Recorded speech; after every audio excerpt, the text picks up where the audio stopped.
बोले गुरु महाराज की जय हो। राम रस क्या है और कया पे लिया है और अमर का है। अमर कहीं हो गया।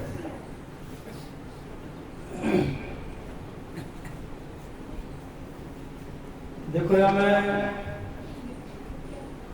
अमर तो खुद है ही,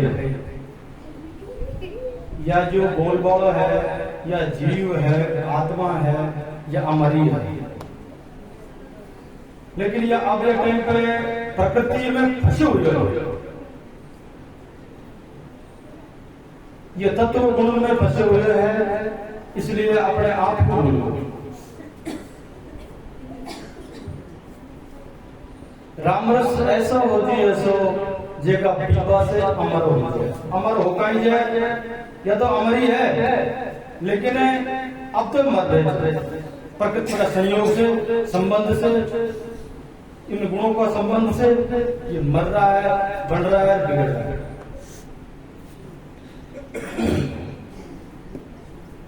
अब इसमें पहली पंक्ति में गजब की बात की, रामरस महंगा मोल बोले पीवे बिड़दा बोले। रामरस है कहीं जो पीड़ो है। एक तो है विषय रस जिसमें हर प्राणी मात्र लगा हुआ है, पशु पक्षी से ले और दानव मानव सब विषय भोगों में लगे हुए हैं, सब इच्छाओं में तृष्णाओं में लगे हुए हैं। क्योंकि इन इच्छाओं से इन तृष्णाओं से हमारी तृप्ति नहीं हो रही। हमारी तृप्ति कब हो ये जानना बहुत जरूरी है। जब तक इस मन को निज सुख नहीं मिलेगा, जब तक यह तृप्ति को मिलेगा। निज सुख का मतलब है आत्म सुख, अपने आप का सुख। रामायण की एक चौपाई है, निज सुख बिन मन होए कबीरा। जब तक आपको निज सुख नहीं मिला वो, अपने आप को सुख नहीं मिला वो, आत्मा को सुख नहीं मिला वो, अतरे मन की दौड़ चलती रहेगी, अतरे मन ये विषय विकारों में भगता रहेगा। अब क्यों नहीं हम ऐसा उपाय करें जो इस विषय रस को छोड़ करके आत्म रस की ओर चले, अपने आप की ओर लौट जाए। अब भाई मैं तो सच्चिद आनंद रूप हूँ, मैं जन्मने और मरने वाला नहीं हूँ, लेकिन अज्ञानता के वश या प्रकृति के वश मैं इनमें उलझ गया, इनमें फंस गया, इसलिए इसको दुख सुख लागू हो रहा है, इसलिए ये विषय रस लागू हो रहा है।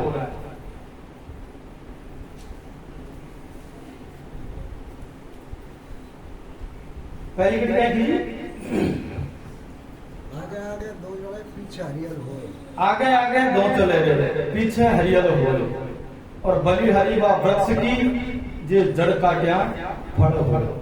आगे आगे दो चलवा को मतलब है जो अगर हम भक्ति मार्ग में आगे बढ़ा भाई, जब मन की दो प्रकार की वृत्ति हो रही है, एक तो है आंतरिक वृत्ति और एक बैरिक वृत्ति। या टाइम पे बैरिक वृत्ति में है, नहीं सॉरी, या टाइम पे सत्संग में बैठा हुआ है, या टाइम पे तक आंतरिक वृत्ति बनी हुई है।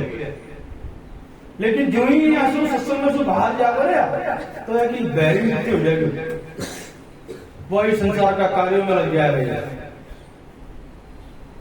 और एक है आंतरिक वृत्ति अंतर्मुखी, एक बहिर्मुखी एक अंतर्मुखी। जब तक ये अंतर्मुखी नहीं होगा, जब तक इसके कर्म नहीं कटेंगे, आगे आगे दो चले रहे पीछे हरियल होए। बलिहारी व वृक्ष की जड़ काट्या फल होए। भाई वृक्ष की बलिहारी का मतलब है गुरु महाराज की वो बलिहारी है जिन्हें हमको वो उपदेश दियो, वो सत्संग दियो, जो हमारा कर्म और भ्रम दोनों का नाश हो जाए।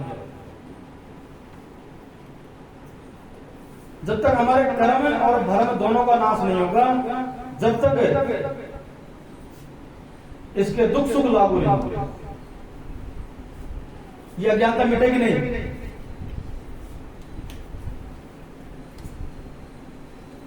आगे आगे दो चले पीछे हरियल हो। ये हमारे शुभ अशुभ कर्म करते जाएंगे तो पीछे को हमारी भक्ति रूपी जो बाड़ी है वो खिलने लग जाएगी। पीछे हरियाली का मतलब है ये हमारे खोटे कर्म कट जाएंगे और इसके अंदर शील संतोष दया धर्म की ये शुभ कर्म ये लागू हो जाएंगे, ये उत्पन्न हो जाएंगे इसके पीछे हरियाला हो गए और बलिहारी बा वृक्ष को जो जड़ काटा पड़ेगा। अब गुरु महाराज की बलिहारी है जो हमको उपदेश दे करके और ये शुभ अशुभ जितने भी खोटा कर्म इनसे बचा दिए। भाई अगर हम सत्संग में हार भी अगर खोटा कर्म करा, वो बातों का विश्वास नहीं करा, समझा नहीं और न सदमार्ग को अपनावा, तो फिर हम सत्संग ही बोल रहे, सिर्फ हम सब कहने और गाने मात्र हैं, लेकिन खेवा गावा से काम को चलो जो है मारेंगे वो आपको जो को क्यों मानना पड़ा, जो को क्यों समझना पड़ा। फिर दूसरी पीढ़ी में कहीं दिए भक्ति करो तो कुल नहीं, कुल भी ना भक्ति ना हो। भाई अगर भक्ति करोगे ना तो कुल कौन से नहीं है, ये काम करो लोभ मोह, ये कुल है ही नहीं। संतों ने किया है जहां काम है वहां नाम नहीं। अगर हम भक्ति करेंगे तो ये काम करो हट जाएंगे। भक्ति करो तो कुल नहीं, कुल बिना भक्ति न होए। कुल कौन से, इसकी जो असली है शील संतोष दया धर्म, ये इसके असली कुल है। जब इसके पास में ये रहेंगे, ये आ जाएंगे तो मान लेना अब इसकी भक्ति स्टार्ट है।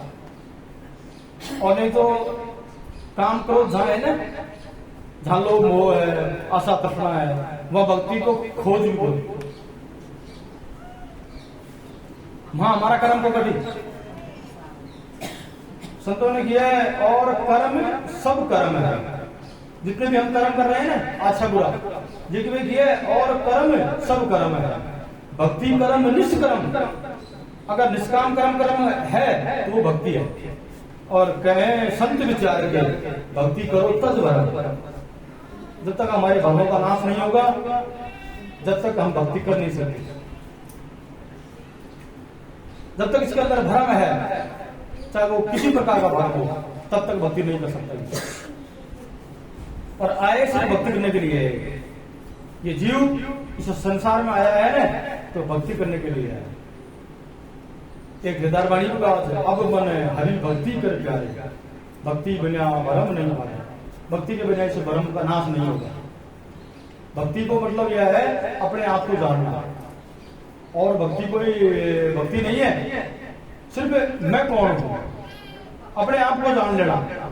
मैं आत्मा हूं, मैं जड़ प्रकृति नहीं हूं, मैं तत्व गुण नहीं हूं, ऐसा इसको भान हो जाए, इनसे अलग हो जाए तो मान लेना अब ये अलग है।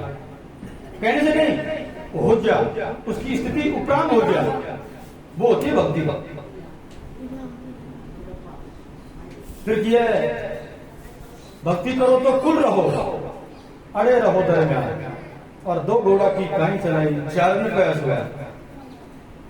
मतलब दो घोड़ा गाय थी, चार घोड़ा गाय थी। भक्ति करो तो कुल रहो, भक्ति करो तो ये हमारे अंदर शिव संतोष दया धर्म होना चाहिए, ये हमारे कुल है। और अड़े रहो दरम्यान, निरंतर अड़े रहो, निरंतर सत्संग से अड़े रहो। देखो जब तक इसके पास में दो घोड़ा ही ज्ञान वैराग, जब तक ये ज्ञान वैराग नहीं होगा तब तक ये भक्ति कर ही नहीं सकता।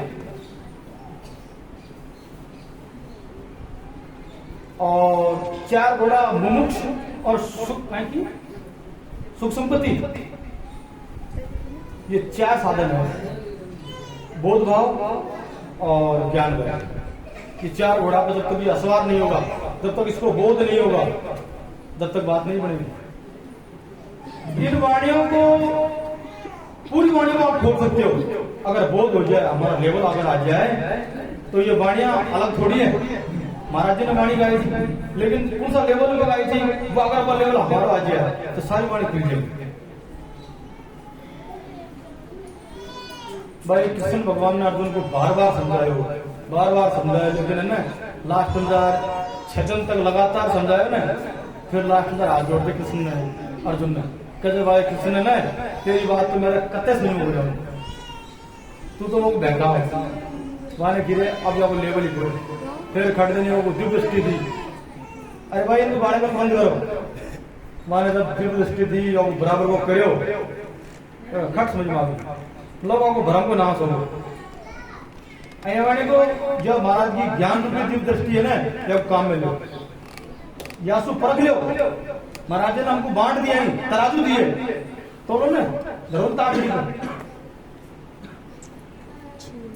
भाई। जब तक हमें मंथन नहीं कराना ना, जब तक बात बढ़ा फिर तो लास्ट में किया दूजी ने पियो, प्रहलाद ने पियो, और पियो रे दास, और दास कबीरा ने छिप छिप पियो, फिर पियो पिया। यानी कि जिन्होंने उस राम रस को पिया है, जिस आत्म रस को पिया है, यानी कि तू खुद आत्मा है,